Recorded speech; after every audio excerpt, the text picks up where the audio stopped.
Hello everyone, Douglas Waltz, Old Man Comic Books, reviews of this giant stack. It's kind of a cheater, but before we get to that though, I want to mention this. Little Golden Books, everybody knows Little Golden Books. Look, it's Moon Girl and Devil Dinosaur. I tell you guys every week that there's comic books for everybody, and this is seriously a comic book based off of the TV show more than the comic book, but still a great thing. I love Moon Girl and Devil Dinosaur, so I thought you'd want to see that first. Alright, first up we have the Amazing Spider-Man Annual with my new favorite character, Hallows' Eve, on the front. Erica Schultz is our writer, Julian Shaw is our artist, and we have Peter trying to... Well, okay, so Limbo agreed to have an embassy in New York City. So, because they had an embassy, now there's demons around, and Spidey catches somebody being bad, and during this time, Hallows' Eve is trying to break out the other guy, the other Peter, not Peter, Ben, the clone guy who became a bad guy during the whole dark web thing. It's that. So, this was kind of fun. Hallows' Eve is a good character. And then there's some weird after story with stuff making people crazy. Mary Jane's Aunt Anna went berserk. That was written by Celeste Bronfman and drawn by David Lopez. It's creepy, and apparently it's going to be coming up in Spider-Man. But first, next issue, we're going to get a bachelor party, so that'll be fun. Doctor Strange number 6. This is the last time we left. A fella showed up. A bad guy, like a weird alternate form of Doctor Strange.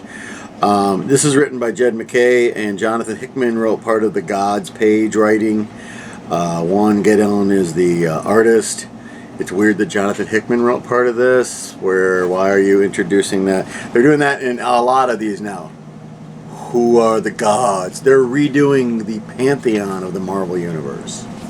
So, we won't be buying that.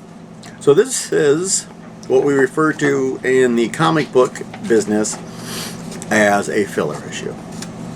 So, not great, but we'll see. General Strange and Doctor Strange will fight it out next issue. Moon Knight number 26. There's that little square again, by the way. Get used to that apparently in the next few months. I've heard rumors they're going to kill Moon Knight. That sounds silly. Writer is Jed MacKay. Artist is Federico Sabatini. Apparently there's a Gods page in here, and Jonathan Hickman wrote that. So Hunter's Moon went to see a psychiatrist for a change. Hunter's Moon is the other guy that's Moon Knight. I want everyone to appreciate the ambiance of the entire place. I've got Dan playing video games. It sounds great. I think Martha snapped her fingers at the dog once. And now it's the washing machine. We do have the girls for the weekend, so I'm expecting them at any moment. So Hunter's Moon is broken. And currently, Khonshu Gesundheit is imprisoned in Asgard and cannot do a resurrection. So if a Moon Knight's dead, he dead. This was still a lot of fun. Alright. They're doing a thing with Strange Academy, one of my favorite books. There's going to be a 3-parter with a guest star in each one. First up, we've got Miles Morales, our good old Spooderman. These are all going to be one-shot, so people that got the huge thing for the one-shot, the issue ones, welcome aboard. Carlos Hernandez is our writer. Juan Cabal, Alvaro Lopez, and Guiu Villanova, our artist. Guiu, I'm going to say, is spelled G-U-I-U. So I think I got it. So, this is a fun book. I had a blast with this. There's a math competition. They explain how magic is actually just math for people that know how the problem gets solved. They have to go and compete. And Miles, of course, shows up and has to run away when there's bad guys, because that's what he do. And there's a bad guy whose name is important. Let me see if I can just find it for you, though. Alright, let's see. Nope. So anyways, it's this guy with a dark black skin who's trying to take everything over and capturing people. And next issue in September, it'll be Strange Academy with Moon Knight, assuming he's not dead by then. Alright, we got a twofer here of brand new. It's the second volume of one of my favorite comic books. I was very excited to see that it finally came out, but we get two of them. So I'll give you the credits first of issues 1 and 2 of Hope, written by our good friend Dirk Manning and illustrated by Sally Scott. It's interesting because it's the whole, you have to be registered to be an Ultra, and if you're not, and then the Hope in her identity finds out, you know, her husband's kind of a tool about being an Ultra. Just very interesting. The second issue has some of the oddest super Ultras. I wouldn't call them good guys because they get paid to kill people. So they think they're good guys and they're not really. I'll see if I can get you some of these great names. So that one there is Codebreaker. And let's see if I can do any more of these. I probably can't. So let's see. Because they do have a round table thing where they talk to each other. Okay, and then the one from Spirited Away is Wildflower. W-Y-L-D-E. Flower. And then we have, let's see, oh, what's this one? So that was Codebreaker, that was Wildflower. This is fun. Alright. This fella here is Mr. Metal. He looks like an action figure, which I thought was cool. The Godzilla lady is Lady Tokyo. And then we have the one that's a Freezer. She's the Snow Queen kind of thing. But I can't figure out. Let's see. Oh, there's the porcupine named Painkiller, which was kind of neat. It knocks you out if it hits you with one of its little things. Zero Chill is her.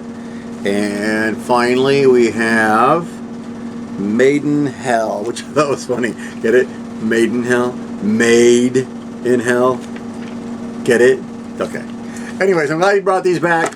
Thank you very much, Dirk Manning, for giving us 2 new issues of Hope. I expect to have new issues of Haunted Highons in the near future as well then, sir. Hint, hint. So, there you go. Alright, number 8 of Gargoyles. We're almost done with the Gargoyles run. We're on season 3. We got about 5 episodes left. Greg Weisman is our writer. George Combadius is our illustrator. Here's the thing. So Goliath, got it out. Goliath is in jail and is not going to escape, even though he could escape from jail. And this is literally the last episode of the Gargoyles that we watched. It was like season 3, episode 7. This is the same plot. And they've been stretching this out for issues. I get it, you know. Try something new, but this isn't anything new. And then we have some classic bad guys showing up to try to take out Goliath. It's weird that the bad guys wear Brooklyn's face sometimes. They got a mask for it or whatever. They have, but I love the artwork. It's so cinematic, animated, perhaps.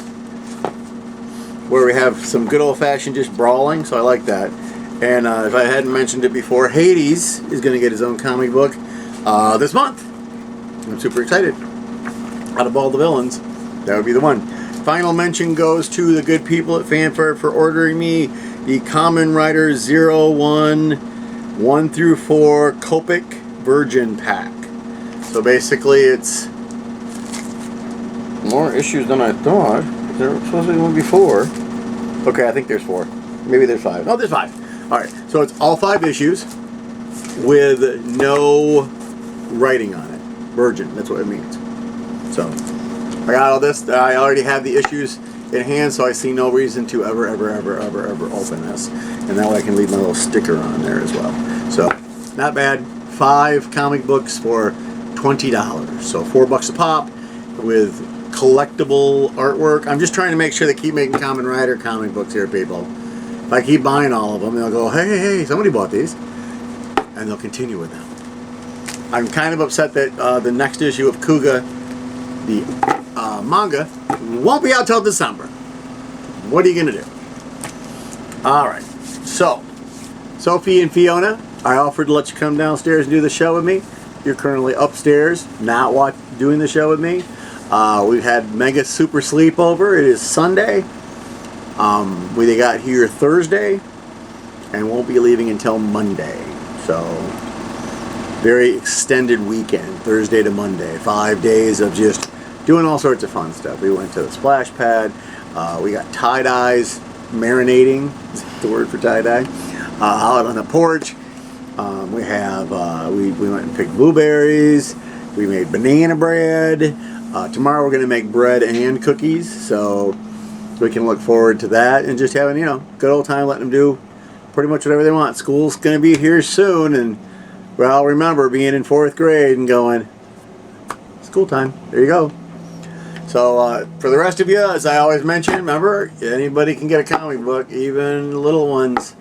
This is basically a comic book in a golden book format, and there's comic books about everything. You'll notice an interesting trend in that there are just independents in Marvel.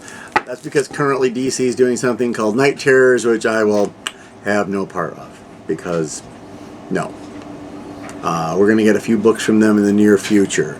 We'll still have our Batman Scooby-Doo mysteries for a couple issues. We will get our Green Lantern back that we started buying. As well as Power Girls coming out with their own book. So we're super excited about that as well here at the Waltz compound. So for the rest of you though, yeah, go to the library, go to a comic book store, look in the 50-cent bins or dollar bins or quarter bins, whatever they put their comic books that no one wants to buy, and find something that you like. Chances are, if you already have an interest in something, there's a comic book about it. There's comic books about fencing where with the little swords. There's comic books about being on a swim team. There's literally comic books about everything. Horror comics, comedy comics, superhero comics are in there, of course, because that's one of my favorites. I grew up with superhero comic books. But, find something you like. I'll see you next week. In the meantime, go read a comic book.